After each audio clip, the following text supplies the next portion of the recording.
അപ്പോൾ ഇന്ന് ലൈവ് വരാൻ കാരണം എന്ന് വെച്ചാൽ കല്യാണ വിഷയം തന്നെയാണ്. ഹലോ, വെൽക്കം ബാക്ക് ടു ഉപ്പും മുളകിലെ താരങ്ങളായ ലച്ചുവിനെയും മുടിയനെയും കുറിച്ചുള്ള വിഷയങ്ങളാണ് സോഷ്യൽ മീഡിയയിൽ ചർച്ചയാകുന്നത്. ഇരുവർക്കും സോഷ്യൽ മീഡിയയിൽ നല്ലധികം ഫാൻസുകളുള്ള താരങ്ങളുമാണ്. പക്ഷേ ഉപ്പും മുളകും ആർട്ടിസ്റ്റായ ഋഷി എസ് കുമാറിന്റെ വിവാഹം കഴിഞ്ഞത് 3 ദിവസം മുൻപായിരുന്നു. പക്ഷേ ഋഷിയുടെ മാരേജ് വീഡിയോന്റെ കമന്റുകൾ മുഴുവനും ലച്ചുവിനെ കുറിച്ചുള്ളതായിരുന്നു. മുടിയൻ എന്താണ് ലച്ചുവിനെ കല്യാണം വിളിച്ചില്ലേ എന്നായിരുന്നു തുടക്കമുള്ള കമന്റ്.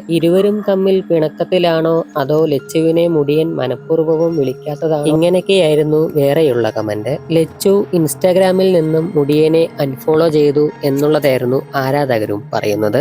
ഇരുവരും തമ്മിൽ ഉപ്പും മുളകും സെറ്റിൽ വെച്ച് പിണങ്ങി, അതു കാരണമാണ് മുടിയൻ ഉപ്പും മുളകിൽ നിന്നും പിന്മാറി നിൽക്കുന്നത് എന്നതും സോഷ്യൽ മീഡിയയിൽ വാർത്തയാവുന്നുണ്ട്. ഇങ്ങനെയൊക്കെയുള്ള വ്യാജ വാർത്തകളാണ് ആരാധകരെ നിരാശരാക്കുന്നത്. പക്ഷേ ഉപ്പും മുളകും ആർട്ടിസ്റ്റായ ഋഷിയുടെ മാരേജ് ഫംഗ്ഷന്റെ വീഡിയോയിൽ ഉപ്പും മുളകിലെ ബാലു എന്ന കഥാപാത്രം ചെയ്യുന്ന ബിജു സോപാനം ഋഷിയുടെ മാരേജ് ഫംഗ്ഷൻ എത്തിയപ്പോൾ ബിജു സോപാനത്തിനോട് ഒരാൾ ലച്ചുവിനെ കല്യാണത്തിന് കണ്ടില്ലല്ലോ എന്നായിരുന്നു ചോദിച്ചിട്ടുണ്ടായിരുന്നത്. അങ്ങനെ ചോദിച്ചപ്പോൾ ബിജു സോപാനത്തിന്റെ മറുപടി, അതെയോ, ലച്ചു എവിടെ പോയി ലച്ചു എന്നായിരുന്നു ബിജു സോപാനത്തിന്റെ മറുപടിയും പറഞ്ഞിരുന്നത്. ഋഷിയുടെ മാരേജ് കഴിഞ്ഞ് 3 ദിവസമായിട്ടും മുടിയന്റെ കല്യാണത്തിന് വരാത്തതിന്റെ കാരണം സോഷ്യൽ മീഡിയയിലൂടെ പറഞ്ഞിട്ടുമില്ല. ഇത് ഉപ്പും മുളകിലെ ആരാധകരെ നിരാശരാക്കുന്നുമുണ്ട്. ലച്ചു ഇതിനെക്കുറിച്ച് തന്റെ ഒഫീഷ്യൽ പേജിലൂടെ പറയാതിരിക്കുന്നത് ഭയങ്കര മോശമാണെന്നുമാണ് സോഷ്യൽ മീഡിയയിൽ വാർത്തയാവുന്നത്. പക്ഷേ ഉപ്പും മുളകിലെ ആർട്ടിസ്റ്റായ ശിവാനി ഇതിനെക്കുറിച്ച് പറഞ്ഞിരുന്നു. ലച്ചു ചേച്ചിക്ക്